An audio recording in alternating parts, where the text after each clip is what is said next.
Y'all ready to record?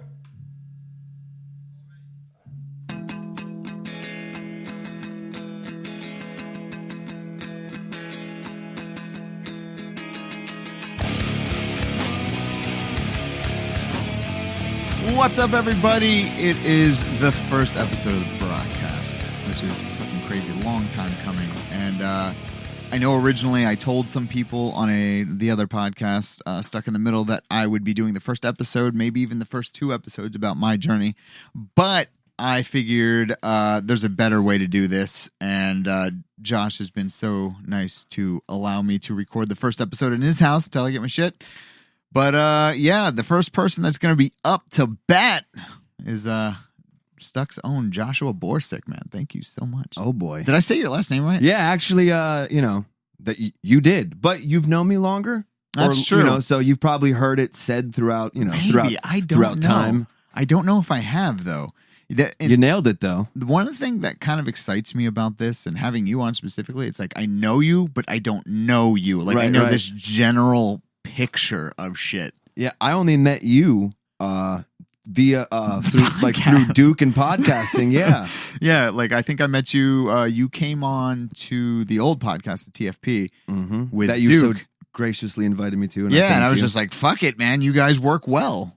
On there. That was my beginning. That's why I'm here. Yes. That's why you're here now. And then I took a 5-year break or 6-year break to do this. I've had some shit going on. You know what I'm saying? I've taken breaks. Yeah, but I mean, as soon as you got back into it with the other podcast you had, Mornings at Night. Yep. Then you were kind of full steam ahead. Like you wanted to do it more full time. Yeah. And the other people obviously couldn't for one reason or the other. Life, Yeah.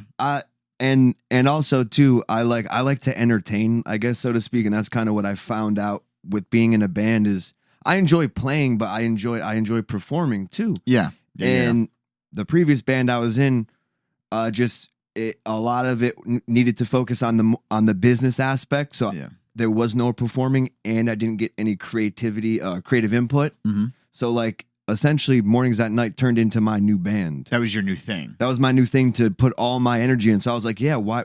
How come you don't want to do this 3 days a week? Like, I was confused. Like, I'm still confused. But now it's growing. Stuck is definitely growing. Very slowly. But that's fine. But that's okay. I mean, eventually, I think, honestly, it's going to grow even more after the whole political season's over, Or it just made tank. I think you'll lose some people because they have nothing to bitch about anymore. Or they have a whole lot to bitch about at that point.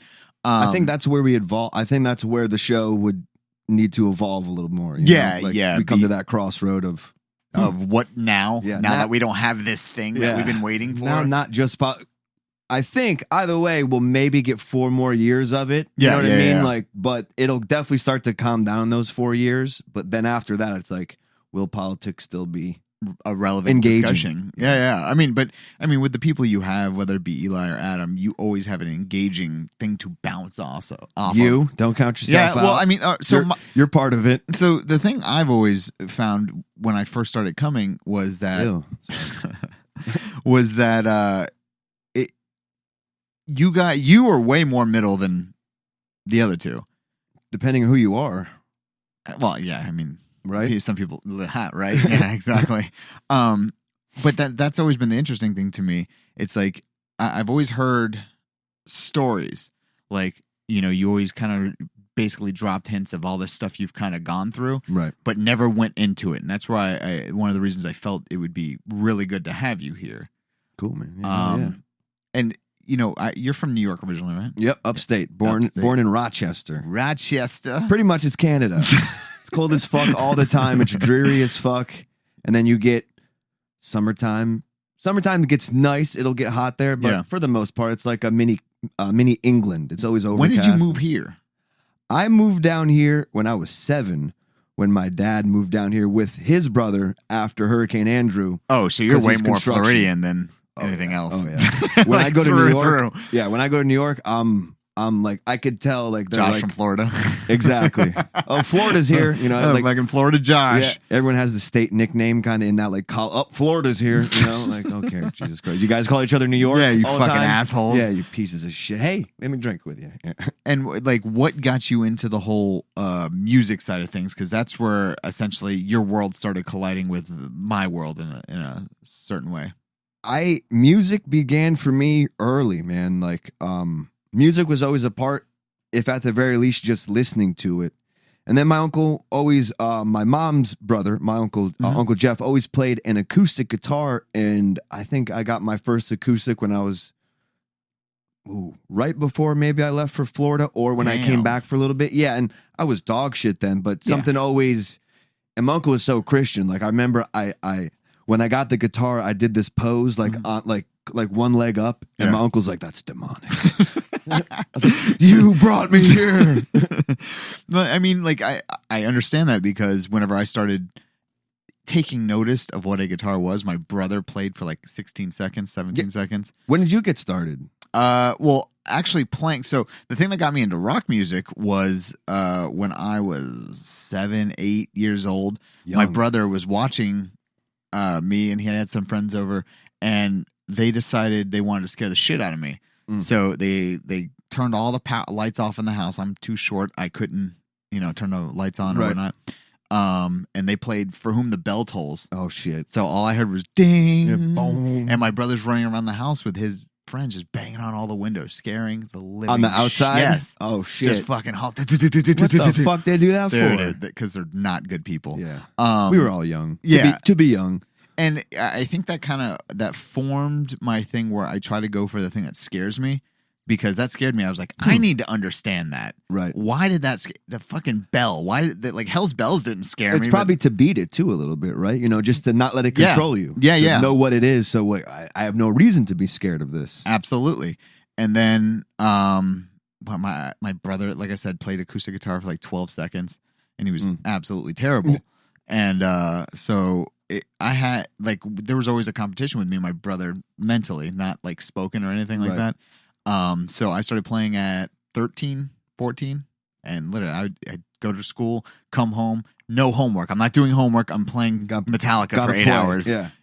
That's when I got serious too. Like, I'm not trying to say I started guitar at 7 years old, but that's when I first kind of felt it in my hands. Yeah. But at 14 is when I started like bands and stuff like that, and really. And you switched over to bass? Yeah, I don't remember. It was sometime in 8th grade, and I forget why. And it's probably just because my friend was already the guitar player. But he's like, "Wow, man, the way you play guitar, you look like you should play bass." He was probably hoping I'd be like, "Yeah, you think so?" Like, yeah. Because let me take all the guitar shit. Yeah.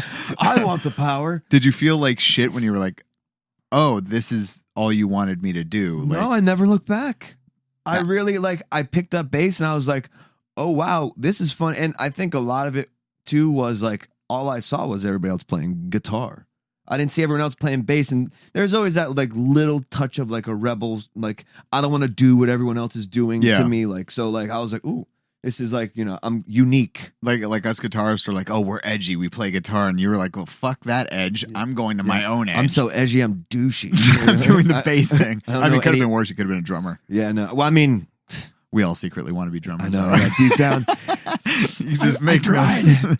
You just make noise. I mean, you and the drummer are like, I got to be like this. Yeah, anyway. I mean, I could tell you that drums sound fantastic. You want me to play it though? I'm like, okay, I can make that rhythm with my fingers. I just said that it sounds fantastic. Don't put me on it. I can't play it fantastic. I said it sounds fantastic.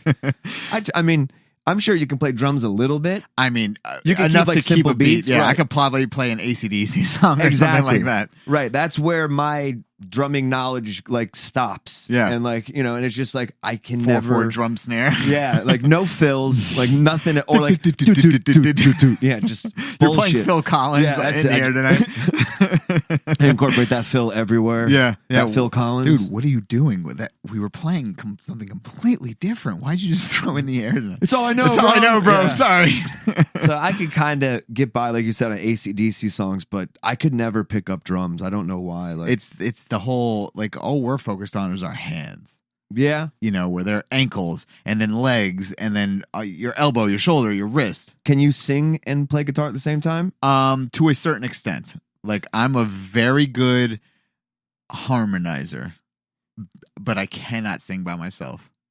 I feel like people who can sing and play guitar by themselves also can play the drums well. Not all the time, but it like there's if you put a little effort into it. Yeah, there's this weird like you're doing a bunch of things at once, and like with the guitar, you're playing kind of like the background melody and vocals. You're doing the melody the itself. Forward melody. And like to me, that's just like whoa. I can't. you get can't like. Let's say if you were just rocking one note like that's easier. But when I'm doing chords and got to do changes stuff, well, see, that's where I can though. That's like in a chorus.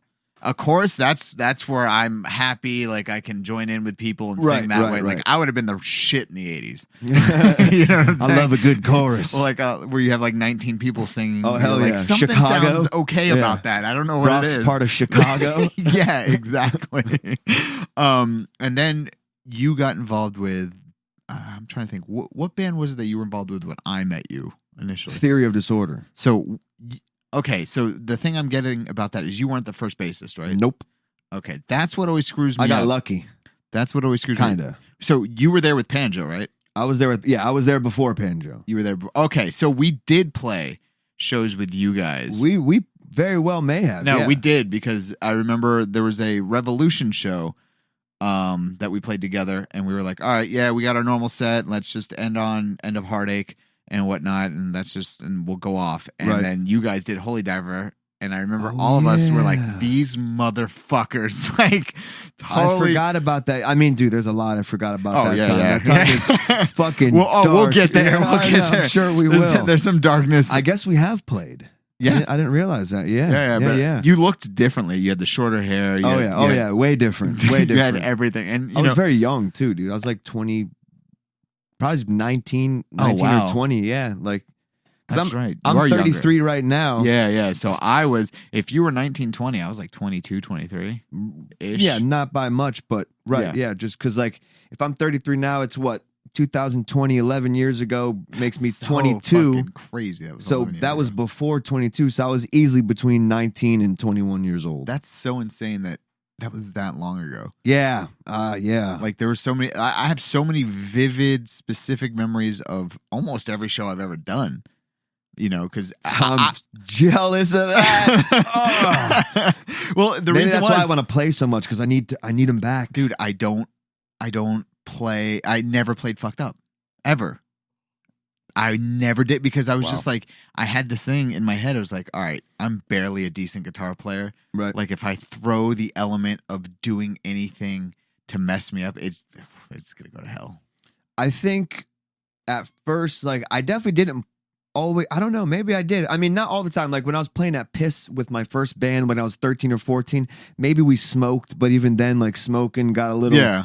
Made you a little more paranoid. Nervous. Yeah, a little more tight. And I forgot when I discovered, like, not drinking crazy, but like a shot or two would I mean, I would do that. Me up. I would do that. That's fine. Like, you know, if I'm it at just the culture evolves room. after that. If you're looking for, if you're not, I don't know, it evolves past that if you have an addictive personality. Where the alcohol stops kind of. Which is weird because I don't have that. I've always wanted to understand it because I've done almost everything. I think it's something to do with maybe I don't know, maybe. But it's in my parents family. being It's spoiled. 100% in my family. Right. But anything I've ever done, it was always kind of like, all right, cool, next. You know, like I was just like, yeah, that was fun, or that was fucking horrifying. I never want to do that again. You know, it did not register to me. I didn't have that thing in my blood that was just like, let's do it again tonight. I have a problem distinguishing sometimes obsession about something versus addicted to something. Yeah. So, like, I definitely confuse the two at times, but definitely have an addictive personality, but I will obsess over things too, you know, to the point of, you could call it an addiction. Like, all of a sudden, like, okay, my mind is made up on saving for this or I'm about to lose weight like you're doing. Like, it's just like that switch allows me to, like, that addictive personality allows me to turn on that obsession. To get a goal done. So my mind will get addicted to certain things. Right. Like, you know, anybody I've ever dated could tell you this. Like, I will literally walk in and be like, I've been watching house flipping videos for 17 hours straight. And they're like, what? I was like, I've got to buy a house to flip it. I've got it. Like, I get an idea in my head and I have to do it. I think that's something to do with creativity, right? But I don't even know if it's that. It doesn't even have to be just a creative outlet. I mean, flipping a house, I wouldn't call it creative, but like being creative with something. Yes. Like, I mean, like the other day, I mean, and it's still going and I'm learning. I was just like, I need to know Spanish. I need to know. Yeah, you're it. learning Spanish. Yeah. And now, like, I'm all day, like, headphones in, just going to absorb it. And then I was just like, fuck it, if I learn Spanish, I'll go to Portuguese. And, like, my brain's just like, you should become bilingual. And, like I go down these, I get down these frantic holes. Go a little rabbit hole. Yeah. And, you know, that's the only way I get addicted.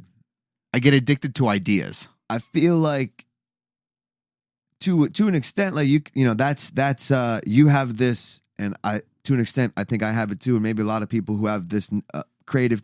I feel it is a creative trait to kind of snowball where I can take this. Yeah, like to all of a sudden, you start out here and you ended up here, and now that's why you want to do it, because you're 30 steps ahead and you want what the end goal is, you know. Like, I mean, this podcast is a perfect example of that. Right. Like, you know, it started with, I might start a podcast, and then all the attention started coming my way. I was like, God, I should probably start a podcast. Man, and then the ball just started rolling, and then fucking next thing I know, this weekend I'm ordering fucking $1,200 worth of gear to get to my house, and I'm just like, can I afford this? And I was just like, well, fuck it, it's already on my house. I'll figure it out. I'll make it. You found ways to make, you know, musical gear work, you know, guitars work, amps work. This is, to me, again, this is the new band. Yeah, this is exactly what it is. And the cool thing is, if somebody was to step out of the situation, I was just like, that's cool, because I've got this. Like, I know the content. I'm kind of envious of your show's format, because for me, Stuck in the Middle and Mornings at Night, it is more of a group thing, ensemble thing. And like when one person's not there, it could really tip the scales depending on who that person is. Like if I'm not feeling that day and I don't have Eli, like I can't, no offense to Adam, you can't just lean on Adam. I can't lean on Adam. Yeah. Adam wasn't the, you know, not the lean guy. Well, I mean, and I will give him credit. When I was here on Wednesday, he was picking it up, man. He did what he could. I think after being around it so much, I don't know if the dude really likes podcasting. I think he does, but I think he's he has intimidated by it, and he's learning. I think at first, it's just like, you know, the reason why I started podcasting originally was I got into podcasting in 2009. That's right. Go on. Yeah, I didn't mean to cut you. Yeah. No, it's okay. And it was through listening to Kevin Smith's podcast. Dude, that guy had like 7 podcasts going at one point. Jeez. He did a morning show live every day on his website. He did Smodcast. He did Hollywood Babylon. And there was like 9 other podcasts he was doing. And I was like, how does this guy find the fucking time? Right. And it's a little easier for celebrities. I'm not going to lie. Yeah, you know? Exactly. But he was also saying that at the time, man, just start talking into a microphone. And then I found Rogan. And I think I found Rogan on like episode 17 or something like that. Yeah, when he was literally bare bones Rogan. Exactly. And then I was just like, I can do this. I was like, I just want to do it to be able to talk to people. Yeah, I never got the idea that you wanted the clout. Absolutely not. The guy who sits here, I feel like his initial goal was clout, you know, and maybe he's discovering that he enjoys it a little more, which is why he's becoming more engaged. He's relaxing and stuff like that. Right. Podcasting made me so I was able to talk to anybody. That live aspect really fucks with people too. Yeah. Like it even fucked with me because I'd never gone live besides that one time on Ustream. Right. That's why I picked Ustream, because Rogan was doing it on Ustream. Right. He hadn't even started YouTube yet. I remember that was the dream. Remember when we did Ustream? Yeah. But like we put the phone across the room so nobody could fucking hear us. Yeah. I could just see it. You're trying. I mean, we were trying different things, you know. Yeah, the thought was there, you know. But now podcasting's become so accessible. Yeah, affordable, dude. Like, you know, before $1,200 would have maybe got you that mixing board. I know, that's what, like, I got the full rig for $1,200 bucks. $1,200. You know? I guess it's gonna breed more content, and you know, without that evolution, maybe there are some gems out there that would have never had the chance to make their podcast. Yeah. But I do think the end result of everybody being able to do it is like the same thing with like musicians. Now everybody's going to want to be a musician, and it's going to, so but the difference could be oversaturated for a little bit. The good thing about this is the reason you make it in the podcasting world. There's two reasons: consistency and content. Oh, don't take weeks off. Yeah, don't take weeks off at a time, and content. Right. If your content's good, people are going to find you.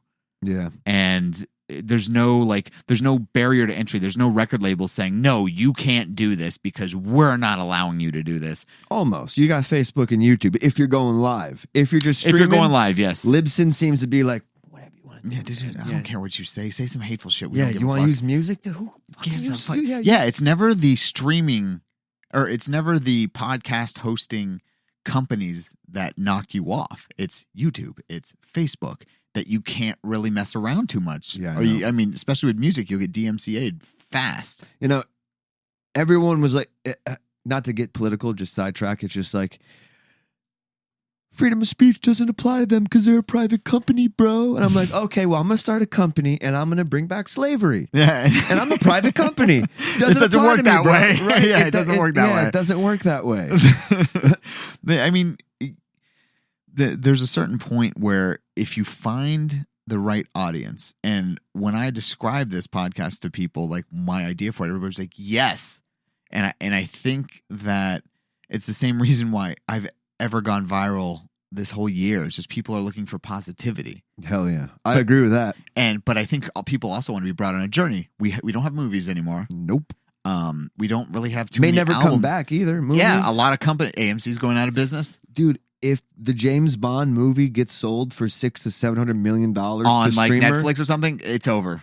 It's over. That's a wrap for movies, boy. Yeah. Maybe IMAX is still around because that's kind of, but like other than that, and at that point, like Netflix and things like that might have to make a premium service. What if Netflix actually makes a theater itself? Well, I think Netflix. There's an idea. I think Netflix can have its regular thing, but then if you pay them $25 a month, you get premium, like new movies that are coming out. That's the only way I can see that surviving.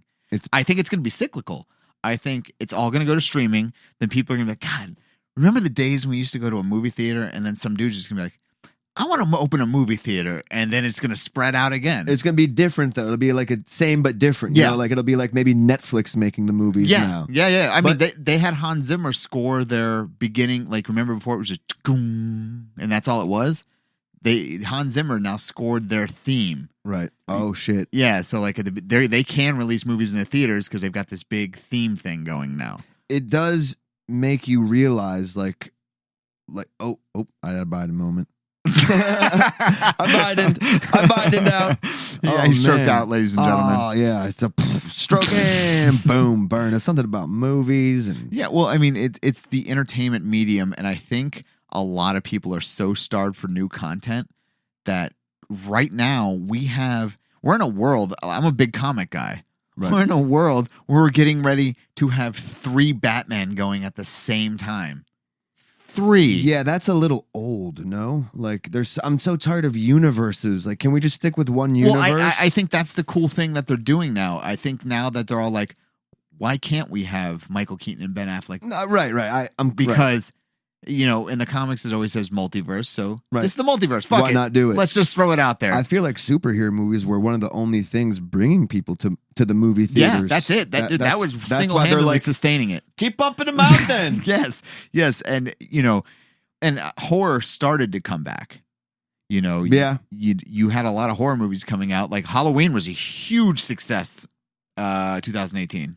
I don't think like my fucking home cannot recreate that going to the movie experience. No, though, I've been in nice home theaters where they had everything set up and it's still not the same.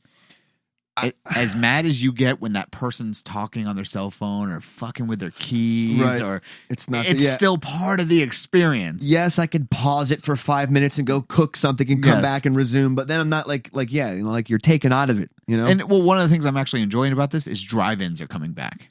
That's interesting. Drive-in movie theaters. Right. The last time I was at a drive-in, I watched Batman Returns when it was out. Damn. That's like 92.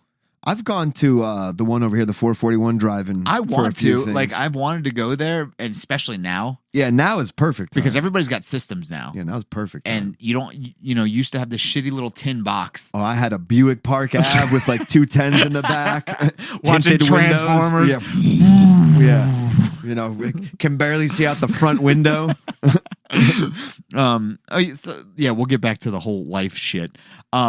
So when you started playing with Theory of Disorder and Duke and Panjo and all that, were you already starting to, I hate to say the word, descend into any sort of like drug world or anything like that? For sure. What was the first time that you did something you were like, fuck, dude, this might be a problem?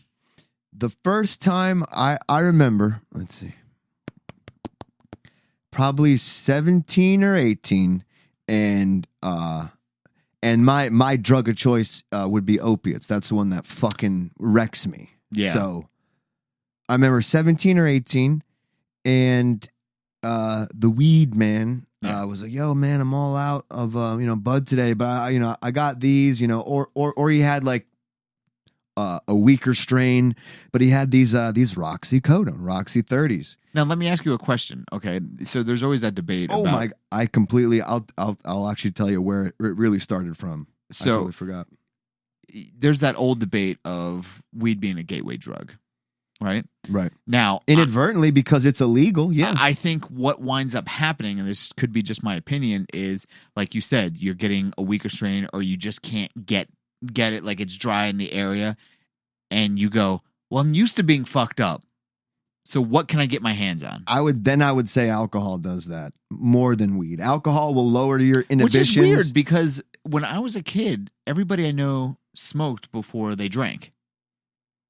Right. Everybody I knew. Right. And I think that you did that because it was easy to get, and then you move on to alcohol because you're just like, well, I mean, it's legal. Yeah, there's a progression there for sure. And I definitely, I got introduced to alcohol first, probably more so than did you? Oh yeah, I started smoking not till like almost like senior year. That's very so very weird, late. man. My middle school, I remember very vividly. Hits of acid, $20. Oh damn! Yeah. Damn, y'all are going hard in middle school. Yeah, there was kids that also smoked like all the time, but right, acid was so readily available. I think one of the things that makes weed a gateway drug is being an illegal drug. Yeah. Because then you're like, well, if this isn't that bad, what else isn't that bad? That's what I mean. Like, you're like, all right, I was able to handle this. Right. And, weed's not addictive by any stretch. Right. I think mentally you could get there. Well, I think that takes a while. Everybody, just and like that's there's a people, person. Just like there's people allergic to weed. I think there's somebody that gets chemically addicted. No, I mean, there's people allergic to water. I've seen people get allergic to weed. I'm like, they've broken out into anaphylactic shock, and I'm still like, fuck you, dude. I don't believe you. I don't think that's real. You're paranoid. Fake news. Yeah. You're just high, man. Yeah, I can't breathe. I saw somebody have a bad reaction to weed, and they were like, maybe it was just a strain. And the next time they just can't. It's got to be like a with their body. Yeah, I'm interested to know what that is, because I really don't believe it, but I've seen it happen. I mean, again, where great good exists, I think great bad has to exist. 100%. So for every person that's like, yo, weed saved my life, there has to be the guy that's like, it fucked wrecked everything my life. up for me. I don't want to be that guy's friend, though. Yeah, exactly. The man who wrecked his life on weed. No offense to you weed men out there who at all, who put the bong down and I can't. I was sucking dick and damn, dude. Do you think anybody's ever done that? Has anybody ever gone Dude, that far for weed? People have sucked dick for milk, bro. You know what I mean? Like, that's true. That's true. Especially you think back in the day in like the 50s when the milkman was prominent. Oh yeah. You think it's like, fresh come on milk. inside, Your fucking husband was just giving you shit all day. He wasn't home, and this fucking sexy milkman comes with this, really cold cream. He's carrying this, like, his arms are jacked from carrying milk all day. Did someone order milk? Why is he German? I don't know. Because, it's the 30s. They're all immigrants. Yeah, that's true. Yeah. That's true. So you went from alcohol. So I'll tell you when I got my first taste of opiates. It was in 10th grade. Damn, and it was for a Spanish assignment, and it was try this black tar heroin. Try these opiates. Like, okay, all right. You got an A. I had to get a tooth removed, and that's the worst. Yep. And the dentist put me up with the anesthesia while there, but I left with a prescription of Percocets. Yep. And I found out the powers of opiates when I had a Spanish assignment, and it was like a poster board of your country where you came from, decorate it, and go up and give a presentation. And believe it or not, because I have a slight stammer, I was always very nervous of publicly speaking, and that was one of the things that I always just forced myself to do, no matter how uncomfortable it was, no matter how put myself in. I did, regardless of that. So I was like, okay, but I found out that if I have a very, very shitty report that I did, like 2 pictures on there with the words England and horrible stick figure, like no effort put into at all. I did it the period prior kind of thing. I took 2 Percocets, and you didn't give a fuck. I gave the presentation of a lifetime, to where I would have probably gotten F on the poster, but I did so well with speaking that I got a B+. That's awesome. On the entire project. She couldn't give you an A because she's like, this fucking kid do it together. But I was very descriptive. I didn't have any.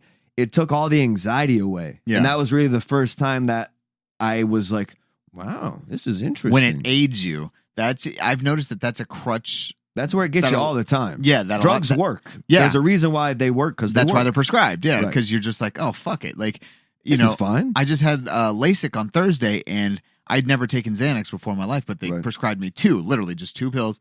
And I took it, and by the time I got there, I was like, fuck it, let's go. Yeah. Dude, shoot this thing right here. I'll hold my eye open. Like I didn't care. Right. And I could see, I was all right, I see how people get addicted to this. They work. Yeah.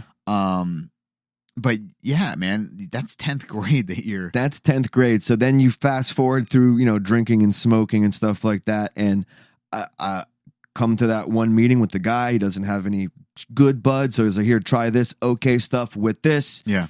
And I remember, I would take them, I would snort them because they were pure. There was no aspirin in there. So I remember I took a 30 and I split it in half.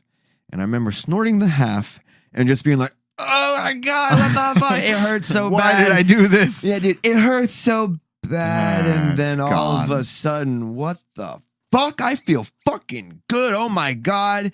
That's what they mean by painkiller. Yeah. Now I get it. And I also found out that it was a great, hangover cure. Yeah. So I would, it always was drinking at night, mixing with painkillers, and then, doing painkillers to wake up, because obviously you're going to get sick, but it really helped with the hangover. And, fast forward to a half hurting to like my worst was like 15 a day of those. Wow. And maybe doing like 2 at a time, 2 full ones at a time. Now, when you say that you get sick, I've always heard it, been called dope sick or whatever like that.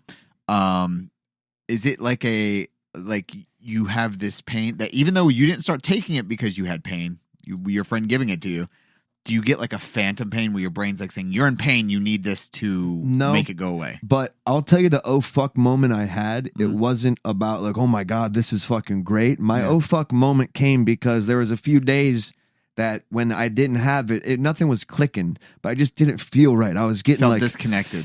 Not even disconnected. Like you would get chills, you'd be hot, you'd be cold, like insomnia, like a son of a bitch. You wouldn't be able to sleep.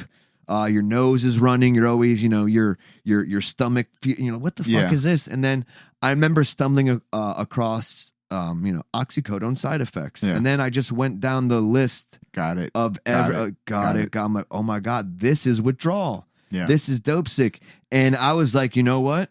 I should probably never take these again. Nope, didn't say that. Didn't click then. I was like, well, now at least I know how I can relieve feeling like shit. Like that's one of the craziest things about it, is because look, you want all your problems to go away? Take me and you'll be fine. And you're like, Well, I mean, that was one of the things that got me, going back to the podcasting thing, listening to Kevin Smith a lot, is he had a podcast with Jason Mewes, who had a bad opioid and heroin addiction. And he's like, dude, at my worst, I was taking 90 a day. Yeah. 90, dude. Heroin is even less potent than oxycodone. That's crazy. Like, Florida used to be called the Oxycontin Express. Oh, yeah, dude. Because we didn't have any centralized database for painkillers. You can go from pain clinic to pain, because I don't even think we have pain clinics anymore, do we? Or they're centralized. The database. If you is do, they're few and far between. They Yeah. used to be on commercial in 95. Like, we'll get to that part of the story, but they Yeah. used to be on commercial in 95 all up and down. And you used to just be able to hop, and just be like, my doctor said I need these. Give me. And they'd be like, okay. Give me some. Yeah, give me $100. Here's 2 months supply, you know, or whatever it was. Because I'd never been there. So you asked, such a fucking straight edge. dope sick is like, I kind of explained it, but I'll tell you, one of the worst times I've ever been dope sick is I was leaving. This story's crazy. I was leaving my house. Yep. And I had to go to Tampa to pick up my buddies. After that, I drive to Georgia because that's where my mom's staying. And we're going to all hang out there for the weekend. So I'm like, I need my shit for the week. Yeah. Or it's going to be like Friday to Tuesday. Yeah. I need my shit for the week. Got my shit for the week. Did one. Got in the car. Driving. You know, when you do opiates, if you do a few in a row, you really start to get what they call like nodding off. Oh, yeah. And like, you don't want that while you're driving. One time I remember I just nodded off while driving, and there's a car like 500 feet in front of me. I quickly nodded off, and I was right on its ass. And luckily, this is before 595 had all this construction. Oh. I was going over the Flamingo Bridge, and I jacked my car to the left. I skidded off the road onto the grass. I was probably doing at least 65, and I started sliding sideways in the middle. Yeah. And my car caught and swung me back around, facing oncoming traffic on 595. And like, I was so just like, terrifying. Bro, I never nodded off that whole way home. Yeah, I wouldn't have either. No, I'm good. I am really good. This is fantastic. So I get to Tampa, and they can see that I'm tired, and like, you know what? You guys drive. Yeah. From Tampa to Georgia is at least another 8 hours. Yeah. In the 14-hour ride, I did them all. How many did you get? Probably between 8 and 10.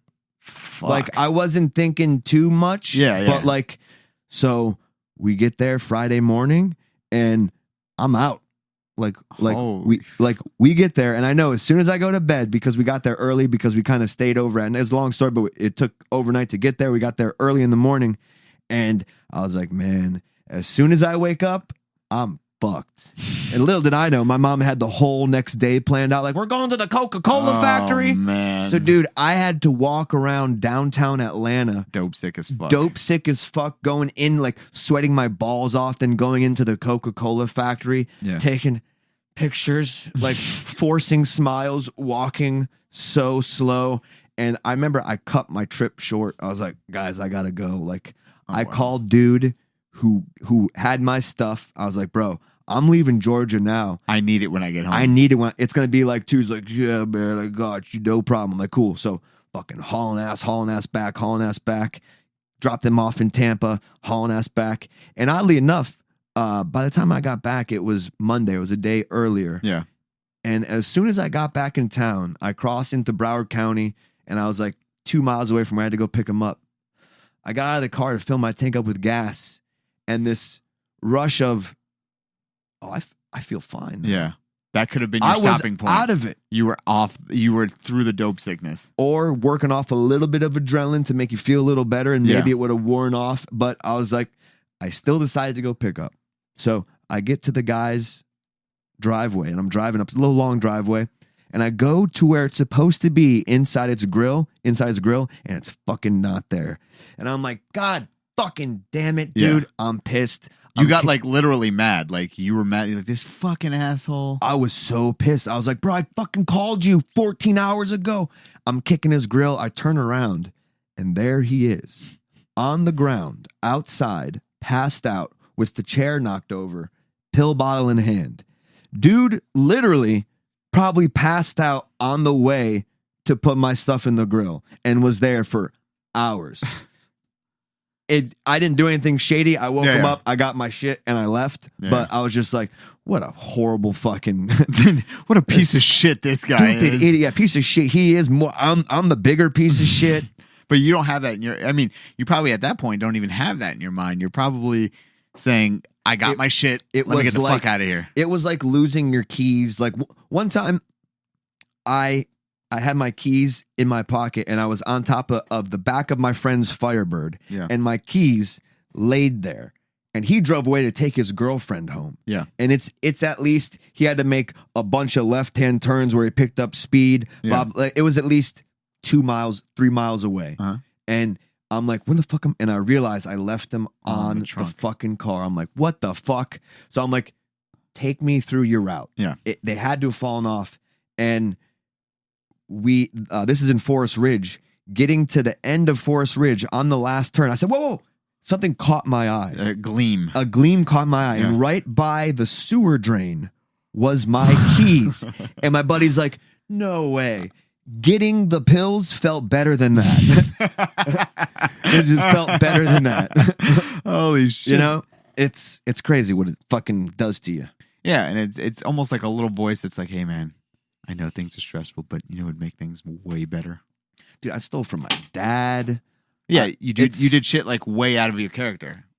My friend pawned all his dad's guitars, you know, and that guy has it rough because his dad ended up dying while he was in jail for some shit, and it's just Fuck. Yeah. Well, I mean, I've had pillheads, literally, they sold my Mesa Buggy Road King. I got a decent amount of money for that. No, trust me, I hope I never see that guy. Where'd it happen at? He literally took it from his sister's house and sold it. Wow. And then when I went to the pawn shop, they were like, if you can prove that that's yours, and I was like, serial number. And he's like, I'll sell it back to you what I bought it for. I mean, at that point, it is a pretty shitty situation. Yeah, and I was just like, dude, I don't have $600. The pawn store isn't in the business of like, you know what? Fuck Just it. take Yeah. fuck And I it. was like, all right, dude, fine. I'll call the cops. He's like, go ahead. The laws Yeah. protect me. Yeah. I'm like, oh, damn it. fuck me. Damn you. Yeah. So That's a bummer. I've definitely seen addiction causing people to sell shit that's definitely not theirs. I had a pivotal turning point. That same kid who was, but just like a lucky break. Yeah. Like just like I had the bad one with that fork in the road where I could have stopped at the gas But you station, kept going. but I kept going. We couldn't find pills that day, and my friend had already been getting into heroin. He had already been hopping into it, and on my way home, I forgot I had to go to my house for something with him in the car, and I just said, "Fuck him, man. Call your boy. Let's see what we can do." Let's see how we can party. And for whatever reason, the dude didn't pick up that day. That is lucky, man. Because once you start going down that road, that's My mind, Brock, was made up, dude. My You mind were was getting made it. I was, if he picked up and said yes, I was going to try it. I didn't want to, yeah. but I was like, fuck it. Yeah, you never injected had the with the fuckers. painkillers, did you? Nope. Okay. Never injected. My way of doing it was like snorting it. Yeah. I smoked it one time, like once or twice, because a friend of mine, she liked doing it that way, and I was just like, but nothing ever as good as snorting it. Yeah. Because it's instant. It's instant. Yeah, it doesn't last long, but it hits harder because it absorbs right away. And Yeah.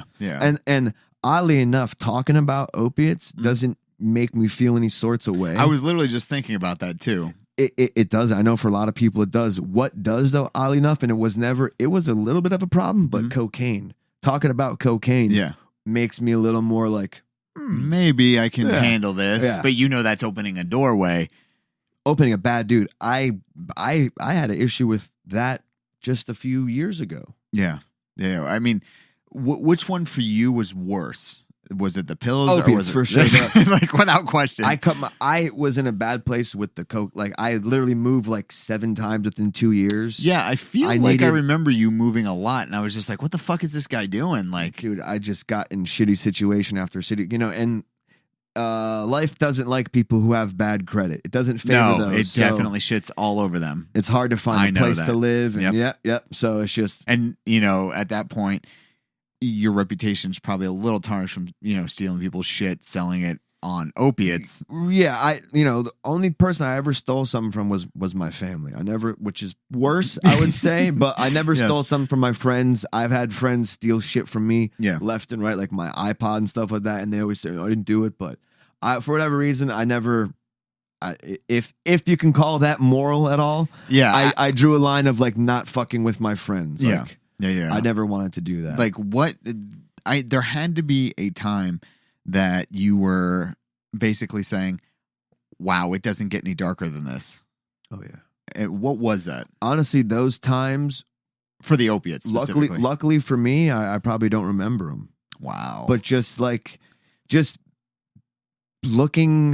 being fucking 8 pills in and you're gone and you don't know where you're getting money for what you need to wake up with tomorrow. Like just that end progression of like, if you don't like that one point where you're at, like it's either you're going to die, you're going to go to jail, or you're going to go to like, an institution, like, there was really like that being in there is probably always the darkest point because like it's hard as fuck to get out. You know what I mean? Like I've heard that's where that is the hardest group of drugs to separate yourself from, the opiates.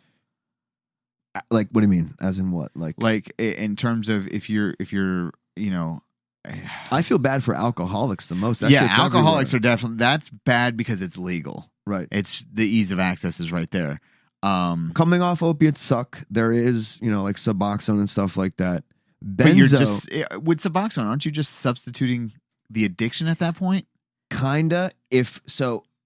For people who are hardcore into like oxycodone and heroin and opiates, Suboxone doesn't do anything. The best way to describe it is like when a natural opiate goes in, the door is wide open, and all the whatever, all the endorphins, all the dopamine is just pouring in. With the Suboxone, the door is cracked open. You can kind of see some light, right? You can kind of see some light. So if you're using and you take Suboxone, you're just not going to get sick and you'll feel normal. You don't get a high from it. It'll level you out. It'll level you out. If you're not like using and you take a Suboxone, you will get fucked up on it for sure. So it's I've heard that people got addicted to Suboxone. But there's something very interesting to me that I think with addicts that I think we don't get to explore a lot, just with life in general, is that, obviously there probably is some type of chemical imbalance. And like you look at like a diabetic who needs insulin. Yeah. At some point, if you've born with a dopamine deficiency or it was brought on by physical use, there's something to say about having people feel okay. Like, Suboxone it was kind of initially intended to be like lifelong, kind of like, what's the other one? Methadone, so to speak. Methadone, but at a safer rate, because Suboxone withdrawal sucks, but if you take it for the right amount of time and do it properly, you'll be all right. But it has such a long half-life that your last Suboxone, you may not start feeling withdrawal till like a week later. Oh yeah, and that's nowhere near as bad as specifically opioids. But because it has a long half-life, the withdrawal will last like longer. 2 weeks. Yeah. Holy shit. Now, did you notice a separation coming between you and your friends and you and your family, like that the drug was just like, hey dude, just come over here, we're gonna hang out over here? Yeah, I mean, I'm not doing anything until I have my stuff. Yeah, so right then and there, could go fuck yourself. I'm late because I don't got my stuff. Right then and there, you could see when and how that'll start to cause issues between friends. And then, they want to hang out with you. Maybe they go as far as, okay, whatever, he's late, but then you're there and you're nodding off, your eyes are closing with them, talking to him. Like I wouldn't want to hang out with me like that. Yeah, I mean, it comes to that point where there's like, oh, Josh needs his fucking shit or else he's not going to be here. But then you just find yourself hanging out with friends who are kind of going down this path with you, even if it's with a different drug. Yeah, that basically becomes like an addiction echo chamber. Exactly. You get down to where nobody's judging you because they're all doing the same thing. Yeah, I can critique your drug of choice. Yeah. But I can't say you should stop because then that means you got to critique my drug. There's going to be a mirror held in front of me. Whoop. Yeah. Look. Exactly. And, you hear horror stories of, people finally were just like, man, I need to do something after they've OD'd. Did you ever have that point where you were OD'd or you were fucking like there? and you were like, dude, I need to get this together? So kinda and kinda. I'm lucky because I've never like OD'd. Like hospital OD'd? I went to the hospital, but I'll tell you. One time I remember laying back on my truck while there's a bunch of people and I was, deep in using. And I just remember like everything starting to go quiet and very, very, very peaceful. Yeah. And next thing I know, I went and like, I don't know how long, but I had rest. I wasn't breathing. Holy shit. Like I just got so chill and so relaxed that my body was like, well, there's no point to fight this. Breathe in right now. Yeah, just chill. So I can't say that was for sure, but that's 100% what it felt like. I was like, what the fuck? You felt like you were right on the edge there. Right on the edge there. And then the other time, probably like the worst time is when I did go to the hospital because after a long night of drinking, doing coke. And that's where I think a lot of people get really far, and that's where they're usually taken to the hospital because they're mixing it all night, with the opiates with the coke with Dude, the I was alcohol. doing speedballs with alcohol. John Belushi. Coke, opiates, alcohol, weed, and there was something else that was Your in whole system's going not good. Yeah, dude. So I remember I got home at like 7:00 in the morning and I was like already kind of like weirded out and I wanted to go to bed. I'm like, okay, time to go to bed. What can I do to go to bed? You know what? Let me smoke. Oh boy. When I took that hit, it sent my body into panic, emergency. Like I started to have heart palpitations. Yeah. I couldn't stop. I felt like, I was like, what the and like when you're kind of under, like your brain is your worst enemy at that point. Yeah. If you can't calm yourself down, the only other way it goes is you're going to keep riling yourself up. So panic. I remember I called my friend and he was like, call 911, dude. Why are you calling me? I'm like, cause you went through this before. Yeah. Like, is this what it sounds like? He's like, yeah, call 911, dude. You fuck. So I remember I called 911 and they got there. And I told them it was just oxycodone, and my neighbor came out because, of course, the ambulance makes a big fucking hullabaloo. And they were like, just oxys. I was like, you have a heart rate of like 172. Like if it's any higher, have you been running? Yeah. No, man, I'm just trying to go to bed. They're like, okay, okay, guy. They knew something was up. Yeah. I'm sure they do their test to figure out there. But I went to the hospital for that. Had Narcan. I don't even think they had Narcan back then. I think it was more heart palpitations. Yeah, just your heart being overloaded. But I feel like I wasn't equipped mentally to calm myself down. Yeah, I mean, you know what I mean? Like, I don't think I would have been able to calm down. I think I would have had like you would just spiral, a panic attack and heart attack, made it worse, passed out. Exactly. Yeah. Wow, that's fucking crazy, man. Like, and the fact that, like you said, you went from opiates. And what was the moment that you were like, all right, I'm going to stop this now? Like, where you're like, I just got to get this together, man. Just let me get it the fucking together. I was lucky enough to have, in a way, very supporting parents and family. Yeah.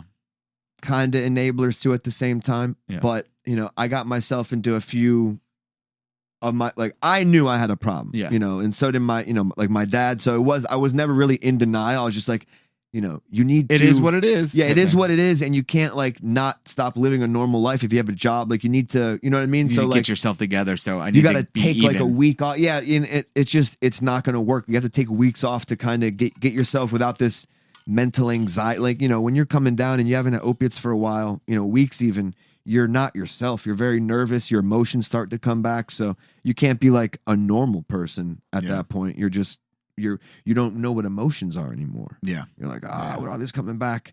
So, after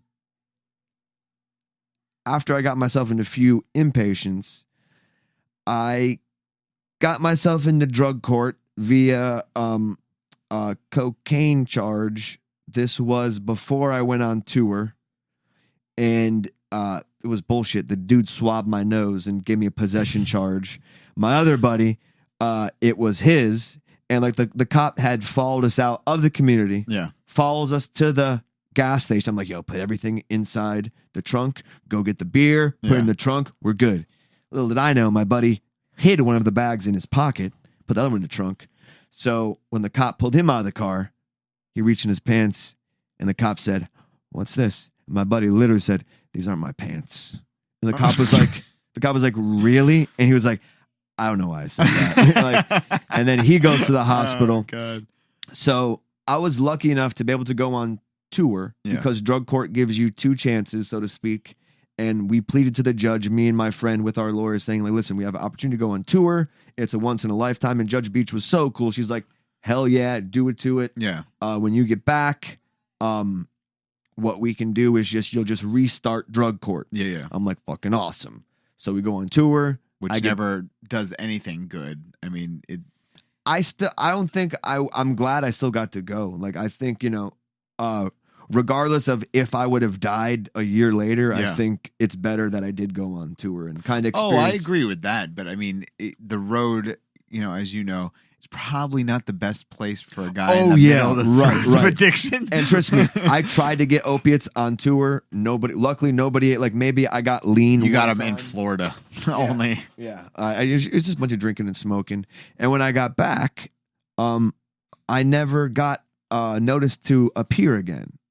And I'm like, what the fuck? So one night after a bunch of drinking and getting in a fight, I dislocated my shoulder. And the next morning, knock at the door. It's the police there to serve a warrant because I missed my court date, which I never knew I had one. You had one, yeah. So that really pissed off Judge Beach, but she understood. And then the thing that sent me into rehab was I was actually probably clean from opiates for about a week. I did it myself with Suboxone, but I was in this more intensive inpatient or outpatient, like 4 days a week, where they didn't want you drinking, taking any, like you can't completely clean. Exactly. And if you're caught, not good. So I borrowed my mom's car because mine had a broken driver's side window. I'm like, I'm gonna go drink. Again. So half enabler, half not. Okay, go hang out with your friends, but be back by a certain time. Yeah. Okay, no problem. Was having too much of a good time at the bar there. I'm like, so I tell the girl I'm talking to, hey, I'll be right back. Just don't go anywhere. I'll be right back. So I'm speeding home in my mom's car, and I take a back road, fucking 500 feet behind my backyard. Like, I just have to take the long way to get to my front driveway. Yeah. And this back road literally touches like my back gate. And I look down, no lie, bro, I'm doing about 75, 80 miles an hour on this main public road. I didn't realize how much I picked up speed. I came to the stop sign right away. I hit the brakes. They locked up. I made a field goal because luckily I went right between 2 fucking palm trees, but right through a fence across the street. And boom, come to a stop, look around, can't reverse backwards, floor it through the other side of the fence like an asshole.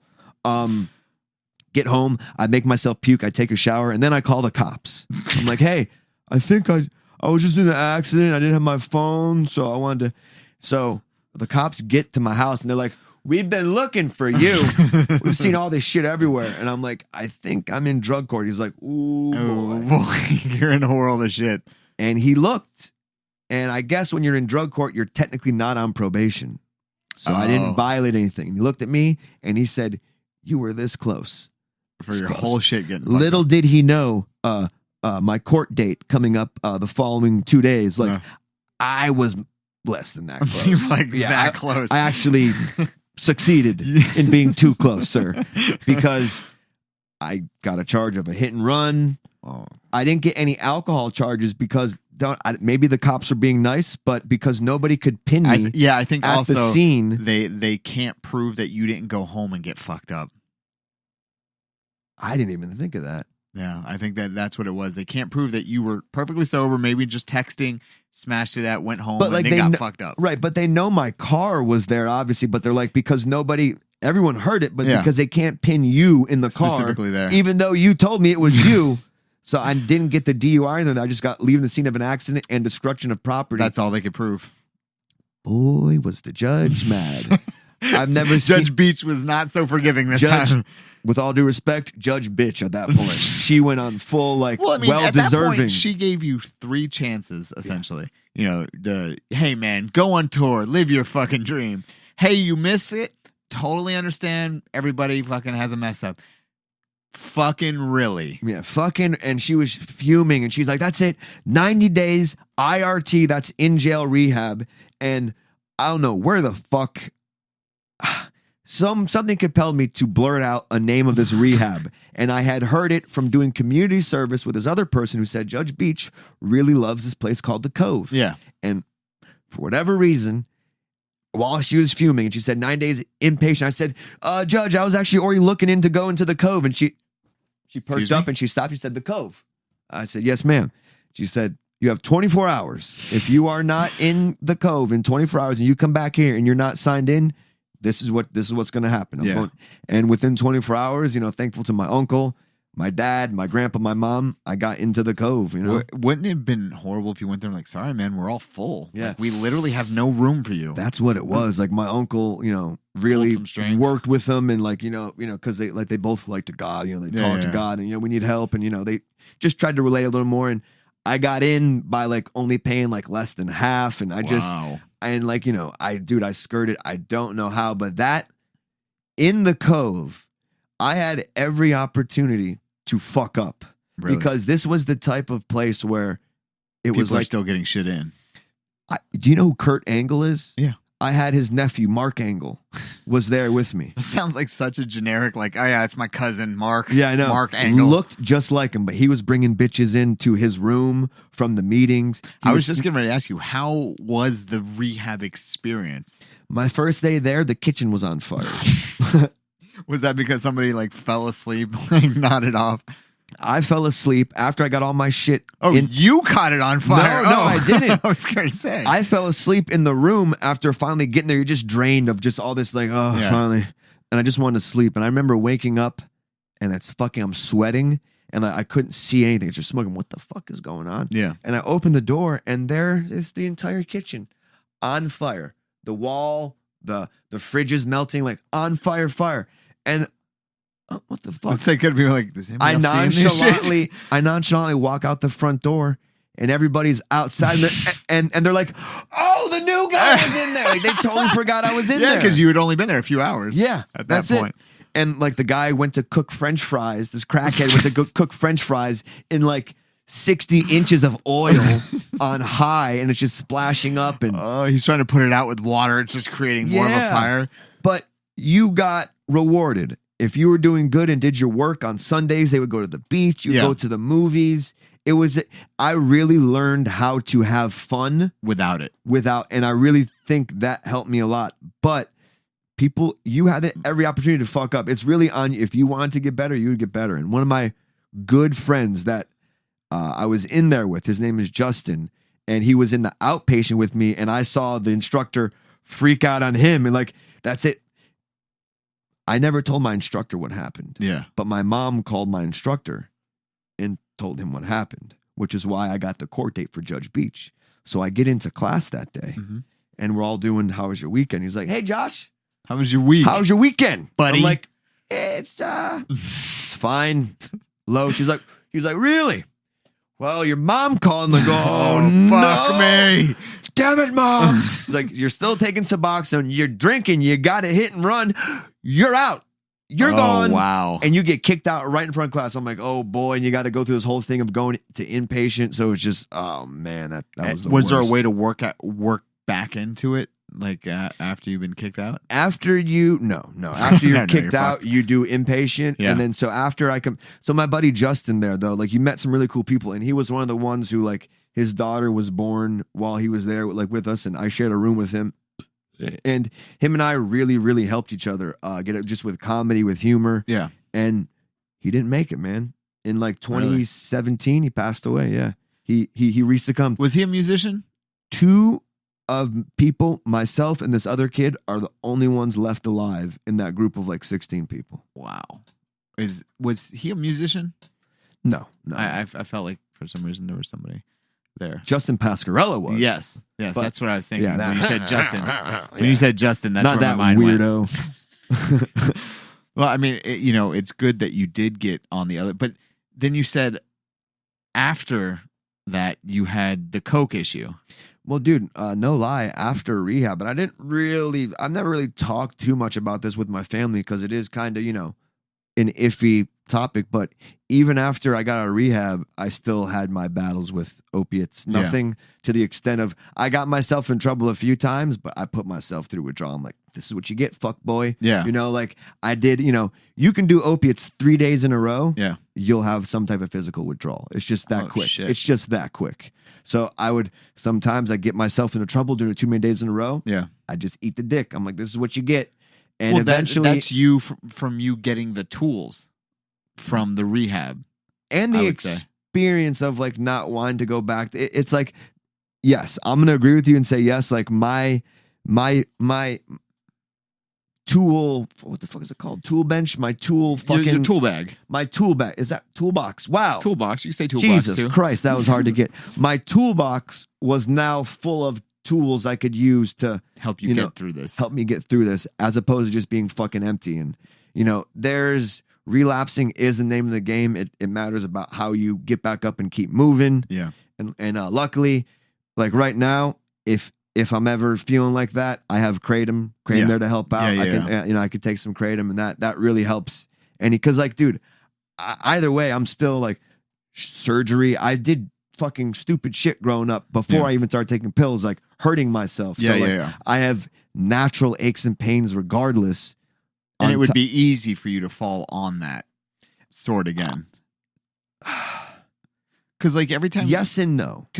I can only attest to what I've experienced in the past couple of years from the 3 surgeries I've had. Every single time they're just like, "Oh, here's 2 months worth of fucking Percocet," and you're just like, "Why are you just giving this to me?" Yep. I was like, "Give me a week and this will be healed. Give me 6 of these fucking things. Like that's all I need. I'll be good." When I got my shoulder surgery. Funny enough, those are the 2 surgeries I hear that people get addicted to the most.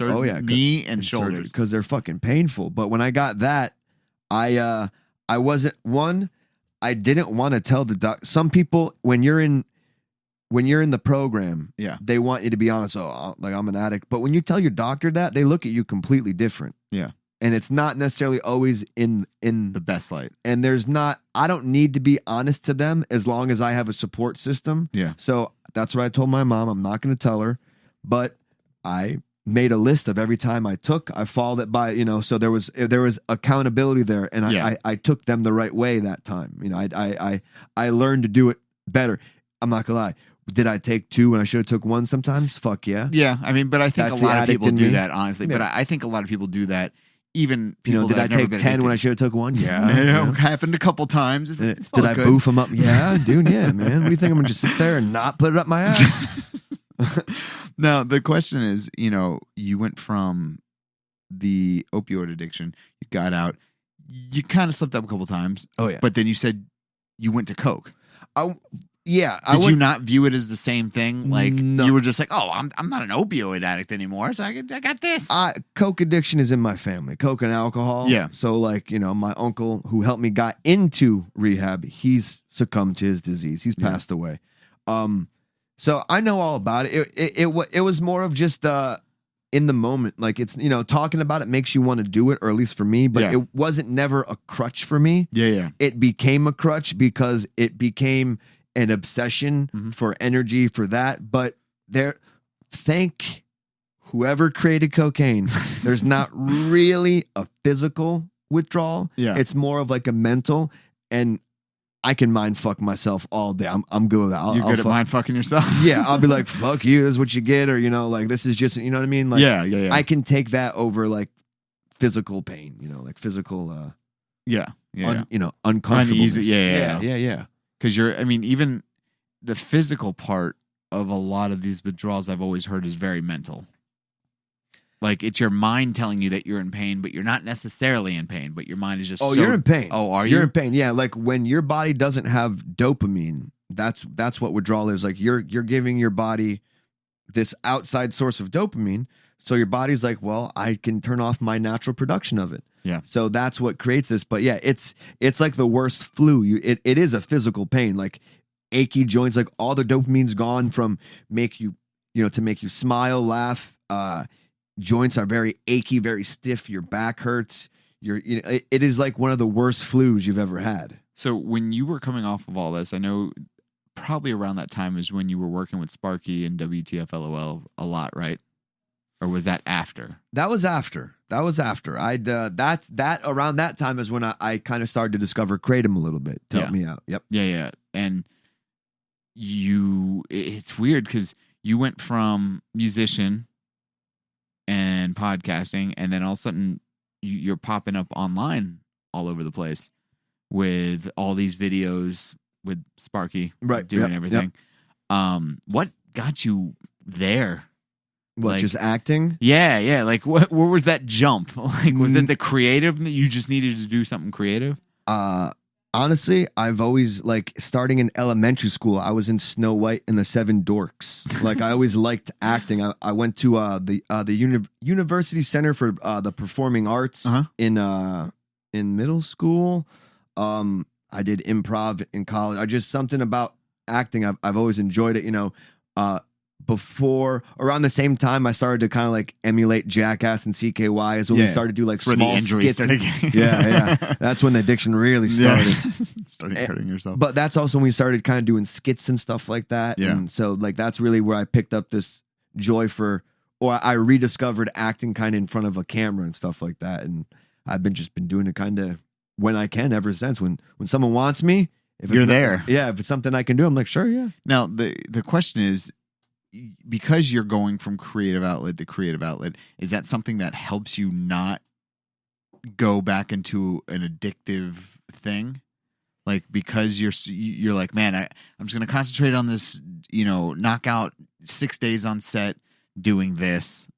And why should I be fucked up? I have to concentrate on this thing. It's definitely a deterrent. Yeah. Because you don't want to go down that path, but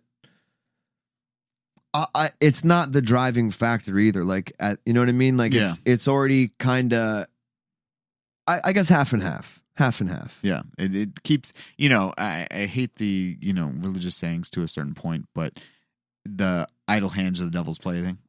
I can't agree with you more. I think a lot of the addiction stemmed from boredom. And when I can obsess about something and not think about something, like, that's the craziest thing is, as you said, like during withdrawal, there's this mental thing that goes on, and it's like, it's only you, right? Yeah. And like all you're doing is kind of every few seconds you go back to thinking about, well, maybe I can just call him and get one, and like, that's the bail button. Yeah. Or rather, it's just the let's extend, let's deal with it tomorrow button. Yeah. I know about that button very well. And, I guess that might have been the only addiction I ever had, but a lot of it was based out of boredom. Brock, I'll tell you, a food addiction, eating stimulates the same nerve receptors as and everything. Cocaine. Yeah. Yeah. And, especially sugar, more so sugar, I should say. But you do get to the point, like you said, where you're just alone. You're sitting there in your thoughts. You're like, all right, I don't need to go to McDonald's. And just because you said it in your head, just because you said the word McDonald's, you're just like, but you could go get it right now. Just get in your car and drive 5 minutes. It's illegal. And deep down inside, you've trained your body to listen to that voice because the other voice comes up like, nah, you don't need it. Dude, you don't need it, dude. We don't be a piece of but shit. You've trained yourself to ignore that one and just like kind of close your eyes like, well, if I don't look what I'm doing, I'm not really right. You know what I mean? Like, yeah. And, for especially food is a little different because it's like your brain tells you, well, you need to eat. If you don't eat, you don't survive. Dude, I could have survived off of what I had for fucking 20 years. Dude, I was I have again, I'm an addictive personality. I was a fat kid. I still consider myself fat. Like, my mentality is a fat kid. Well, when you were doing, what show? When you were doing the Florida Man skits. Oh, yeah. And I might have to right put around back the on Owl's weight Nest. for that. Right around the Owl's Nest. You were the biggest I've known you to be. Yep, 230 pounds. Yeah, like, and I didn't notice it until watching the Florida Man skits. I was like, God, Josh was a chunky monkey, bro. Yep. That's probably the biggest I've ever been since high school. Wow. Yeah. Like, high school, I got up to like 210, but that was like the biggest I've ever gotten. So at that point, you've technically defeated 3 addictions. Defeated is an overstatement. Yes, because they would say if you're an addict, once you're an addict, you're always an addict. Right. Which I do believe that to a certain extent. Yeah, but I feel like with that thing, you know what I mean? Yeah. Like, yeah. Because you can, I mean, you can't just be like, I'm just gonna do 6 oxys real quick. Everything will be cool. Everything's fine. No. After you I'll do have that, to do 7. you're and then next day I'll do 10. Yeah, it'll be fine. 10, I'll be good. Yeah, there's something called playing the tape through, and it works for any kind of addiction. Like even with food. Like if you're sitting there and you got this craving, especially when it comes to something physical and or mental that has this withdrawal aspect to it, play the entire tape. Okay, I'm gonna pick up the oxy. I'm gonna snort it. It's going to feel fantastic for a few hours. Yeah. It's going to wear off. Maybe I'll get more. Tomorrow, and you go through the snowball of then you're on day 5 and you ran out of money and you don't have any. Yeah. And now you're going through withdrawal.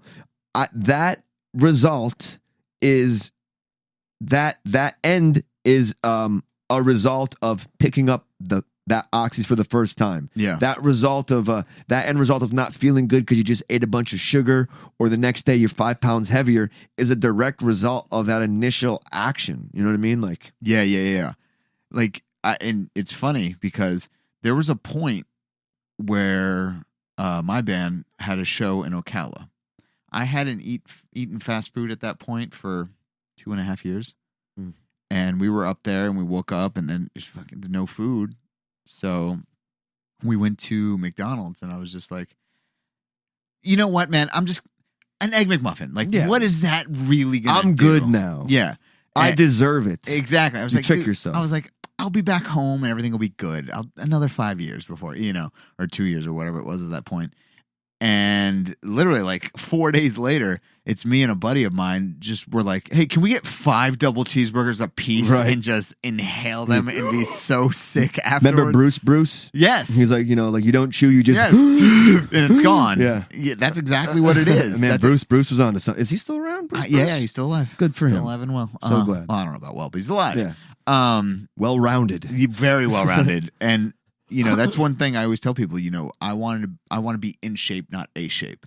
Yeah. And there's a certain point, and I don't know what it is, where it's like I almost saw myself. I was working for my dad at the time, and I was on lunch, and I was in a work truck, and it was like an outside of body experience where I just saw myself as if I was a passenger in a different car. Right. Just inhaling this double quarter pounder. Like you caught that glare off the fucking mirror. Yes. Yeah. And like, it's that with like they didn't have supersize, but large Coke, large fry, fucking extra spicy chicken finger, and you're just like, dude, what the fuck are you doing? That was that your whoa moment? No. There was many. There was like 3 more years ago before I had the whoa moment. Right. I had a bunch of moments that I like you said, I should have been like, hey, now's a good time to stop. Right. That'd be too easy though. Yes, it would be. And again, you play this thing in your head. It's just like, yeah, but you have to eat, or if I don't take oxy, I'm not gonna feel good. Right. So you go and do that, and you just keep shoving it in your face. And I'm thankful for Rogan always talking about what's his face, Stephen Pressfield. Yeah. About the war of art. The war of art, and just like essentially to break it down to brass tacks, it's like the hard way is the best way. The thing that's saying no, don't go is probably the way you need to go. The easy thing that is not the way you want to go. Like anywhere in life that you find resistance when it comes to like morally knowing what I should do, like where that resistance is usually the way you got to go. If you got resistance trying to commit murder, that's not what we're talking about. That's the thing. Yeah, that's not. Don't. Your listen to that victims will resist every single time. For sure. Nobody and I agree with that, because when I'm listening, when I really got into Rogan, it was just like I was listening to these inspirational people, like, they probably can't see this on the shirt, but David Goggins, right? And he always said he can't be hurt. You can't hurt me. There's nothing you can do that I haven't done to myself. And he wants to, when he went to SEAL training, he would say that he wanted to be the uncommon amongst all those uncommon guys. Right. Like, these guys are going to run 6 miles because they have to. I'm going to run 20 because I want to. Yeah. And then a guy like Jocko, Discipline Equals Freedom. When you read that book, it's really crazy, because he's just like, people always ask me, how do you wake up early? And he's just like, I get up. I get up. And it's really that fucking simple, you know? There was, and I have it saved on my YouTube for save videos, but there's a video of David Goggins doing incline bench. And he's like, man, who's going to carry the boats? He's like, I got a lot of people asking me, David, where do you get your drive from in the morning? He's like, man, I wake up, I don't want to do shit. You know what I mean? Yeah. He's like, listen, nobody has, unless you're fucking some special person or you're on Oxycontin. Yeah. Nobody has this drive. It's not natural to be this, Yeah. It takes work to be that type of person. Well, I mean, I definitely started to see what David was saying. I was just like, no, dude, it's all discipline. It's all no. It is 100% discipline. It's like when I wake up, I don't want to be up. I don't want to go for a run. I don't want to fucking work out that day. I don't want to do it. But if I don't do it, I know it's going to be way worse than if I just do it. What's an hour out of my day to just beat myself to shit?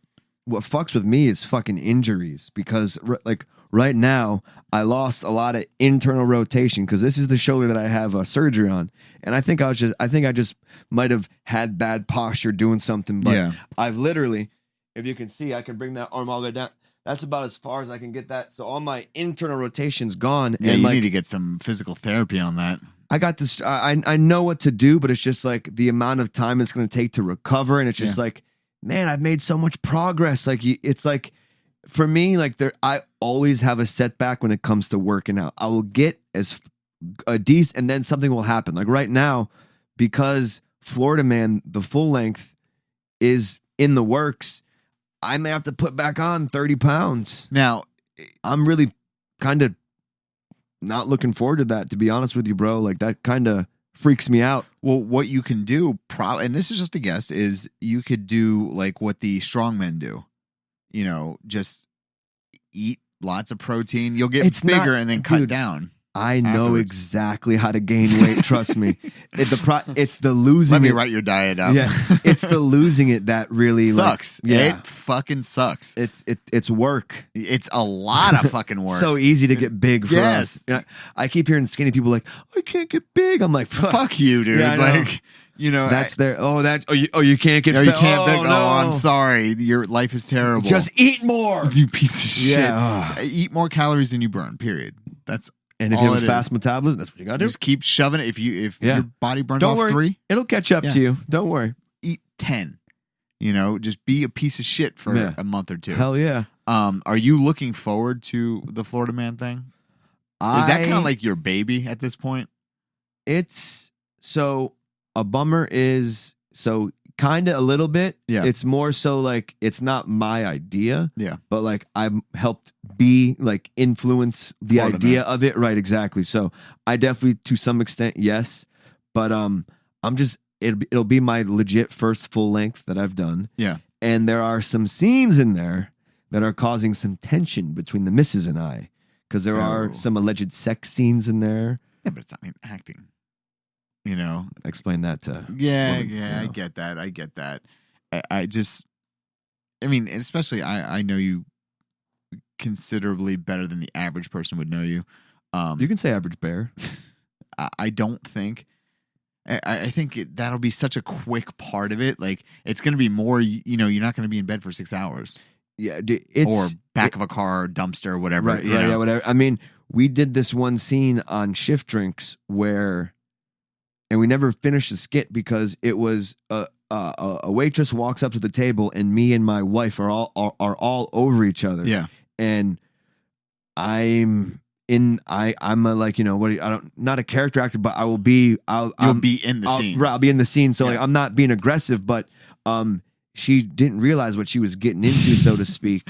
You need to have a conversation before. It just started making her so uncomfortable. And I told Blake, I said, Blake, dude, I'm not doing this if she's not comfortable. Yeah. And eventually it just didn't happen just because the joke wouldn't have hit if we wanted to do it how she wanted it. Yeah. And it's like, that's not what we wanted to shoot. So yeah. That's my only other real time I was really close to somebody. So like, I'm definitely nervous in how I'm gonna act because I've never done that before. I've never had to act on that scene, so it's gonna be very new for me. Well, the best acting I've seen you do was Owl's Nest. Oh, thank you. That was really solid. Like I've shown people that, like, because it's on Amazon, right? Yep. You know, you could just go check it out if you want to. I wish that materialized into something a little bit better, but you know, it is what it is. Yeah, you keep swinging. Yeah, I mean, again, I think if it came out now, it would have done a lot better. Yeah, because people are looking for something new. Exactly. You know, exactly. People are looking for just a laugh, and that's exactly what that was. Have a laugh. It was like, you know, like almost like a series version of Waiting. Pretty much, you know, except for like you know, like kind of like the Office, Parks and Rec. Yeah, style vibe. Exactly. Like you have the interviews and stuff like that. But you know, I think it was very well done. You happened to have, you know, connected with people that shoot really well, whether it be Blake or whether it be Sparky or whatever it is. Yeah, kind of dumb luck just by knowing Stumbling Duke and stuff like it. that. Yeah, just like knowing Duke, and then Sparky was always very adamant about filming, and then like maybe like 2012, 2013, he just kind of, that's when WTF LOL in his mind was born. Like, let's go for a little more skits. And let's be pro. And that's, you know, that's where that started from. And I was kind of like, hey, I'll do something. You know, I still feel like that guy. Cause like WTF LOL isn't me, you know. Well, yeah. Cause the first time I remember seeing you was on the dubstep skit. Yeah, the dub mouth. Yeah. That was the first time I remember seeing it. Like, oh yeah, that fucking guy. Yeah, that motherfucker right there. Yeah, and then of course, when you worked with Derek, on the homeless, one, yeah, that's when I think we were doing TFP at that point because we had Derek on because of that. Oh yeah, good dick day. Yeah, yes, exactly, good dick day. One of my favorite episodes. But you should release some of those. Like I was going to ask you if I could. Duke sent me the whole catalog. Oh, did he? Yeah, I feel like someone should release some of those, especially with the VIP, especially with Derek. Yeah. No, I'm down for all that. The one thing I do Patreon stuff. Yeah, exactly. That's exactly. Once we'll get that launched. One of the things that I think is kind of cool is you've come through all that, you know, addiction and trying to fucking hurt yourself. Still trying. Multiple surgeries, and you know, now you have this place, you know. Barely. You found a way to keep your mind busy, and I think that there's something to be said that that's such a big thing, a big component of all this. You know, you're working with Florida Man again. You've got the podcast TFP. Yeah. And you've got your business. Stuck in the middle. Yeah. You said TFP. Oh, I'm so dumb. God, I'm dumb sometimes. Old school. Yeah. You got stuck in the middle, and then you've got your own business, essentially. Yeah. One third. Yeah. So that's crazy, man, to see where you were, and you've traveled all this way to get there. And it all started from somebody I knew that was in a band. Right. You know, I know you are probably like me that you get the itch. You're like, man, I just want to record something. All the time. I want to write some music. I all the time, dude. When I was creating music myself for like To the End We March, it was like I just had a lot of free time, so I'd be able to put down my emotions to a guitar. Yeah, and because I'm not that savvy on guitar, my knowledge of scales, a lot of my songs are in the same register or something, so I'm learning to evolve a little bit with that, but I forgot where I was going with that. Yeah. Well, I mean, like last Friday, Seven Dust dropped the new album. Oh, it's so sick. And when I hear that, I'm just like, bro, just record a couple songs, just do something musical. Like exactly. I get it in my head, and I'm just like, I want to do it, but then you start thinking, where's the time? Yeah. You know, like I'm already doing a lot of stuff that's challenging me. Like I'm 36 and doing this whole cop shit. You know what I'm saying? Yeah, I mean, dude, that's fucking awesome too. I definitely, I have like, I'm like, I don't want to lose my music. You know what I mean? That's I have this really weird thing of like, is it time to let go? Have I let go? And I'm just afraid of like, my parents fucking stayed together when they shouldn't have. And you know, like, so my idea of how to end something when it needs to be ended is a little skewed. Yeah, is a little skewed. So it's just like, I don't know. I don't know if I'll ever give up music, but I want to create. And then like, I guess, and I play the tape through. I'm like, wow, it's going to take all this time to fucking record the song. And then I overwhelm myself too much. But, you know, there's a point to be made here that online right now, there's a huge fight for music rights. Yeah. You know, and if you just recorded just essentially background music, heavy background music. Even chill, chorded, you know. Yeah, like, you're just like, yeah, this is copyright free. Do with it what the fuck you will. right. You know, like that gets into my head, and I'm just like, man, I could record 2 songs. I have such an urge to always write. Right. But I mean, you should get yourself Guitar Pro. Once you get once you get the Rodecaster Pro, you can probably hook up XLRs. Yeah, I think you can. 1/4 inch. Like, does the Rodecaster Pro act as a digital interface? I think it does. If not, I've got the Scarlett. Oh, okay, there you go. 202 from my never computer. mind. Yeah, you know. Yeah. But then I start thinking, like you said, I'm just like, man, because the one regret I do have is I literally have very little music equipment now. Like I was always the person that had like top of the line everything. I had a Mesa full stack. I had 2 heads. I had 2 Paul Reed Smiths, an Ibanez Prestige. Like my shit was always up there, you know. And it's all gone. Every ounce of it's gone. But it's just like it's just this natural progression, though. And I'm like, I wonder if eventually it will all be gone. Like even the drive for music. Like that's why I'm nervous with myself. I don't think because once that's in you and you've done something for that long, right? Like even just sitting down, playing music on the speakers of my computer, like I did when I was 14. And just playing along with it. There's just so much joy there. Yeah, you're right there. Yeah. You know, I still have that itch to be like, I should go buy a PRS. Yeah. You know, like I need a Mesa. No, but now, you know, it's the barrier to entry is a little lower. You know, you got things like Axe Effects. Yeah, which I don't need anything. Just the Axe Effects, a cable, and a guitar, and I am good. You have cab emulators and amp emulators. Like I use Kemper Profiler, but I use Neural DSP has like essentially you plug in a clean signal and you can add distortion, clean. You can do like there's and then they have this other one by STL Tones where like it's a catalog of like album sounds.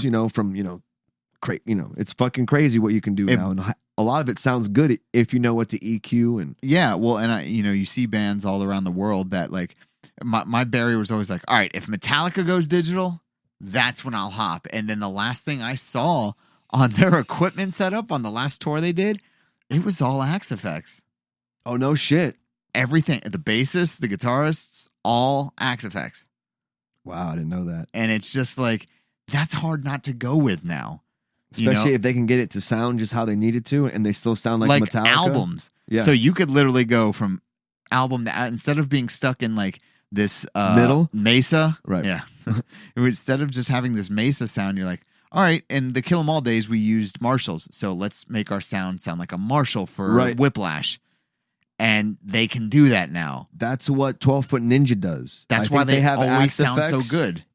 But they can play in all different tunings without tuning their guitar. Yes. Yeah, so like if they drop down to drop B, but they still have that tight E string, it's going to sound that much more punchy too. It's crazy. Like, and Axe Effects essentially got popular. The game changed, man. I think we're behind. To be honest with you, it's like because you remember when you first start out, you were like a digital amp, bro. That's a garbage amp. Like I could hear a digital amp from a mile away when I first started, and now I can't tell the difference between a Kemper Profiling amp and a Mesa Boogie Road King. Nope. Like you just can't. It's pretty scary like that. Yeah, and I think gent bands are the ones that really got the Axe Effects. Like because a lot of gent bands are bedroom musicians. So they have time to tool around with all their stuff. All in one type. They're programming their drums. They're they're recording the bass. They're recording the guitar. Exactly. Man, this honestly has been a really cool first episode. It was really natural. I'm very honored for you to be on the first one. So like, remember how we were talking about how like the end result is like that result of the initial action. Yeah. So like, without me being on TFP, it wouldn't have brought it all the way back from you being on. And Brockast. Now you're here. Yeah, it's like fucking thank you, man. Dude, no, thank you because you gave me the space to do this for this first episode. Fuck yeah. And I know today's usually stuck day. It's all gravy. I need to take a week off anyway. It's got a lot of catch up because YouTube sucks. The consistency. No, I'm kidding. I know. Tisk. And I will be starting the YouTube page once I get. Well, I'm gonna start it to hold it. Right. But I'm going to start it pretty soon to be able to upload live videos. And Looking forward to that. will eventually be a what's that thing called? Patreon. Patreon, yeah. A little secret episode. Yeah, because Josh is recording this video. So hell yeah. Yeah. Hi.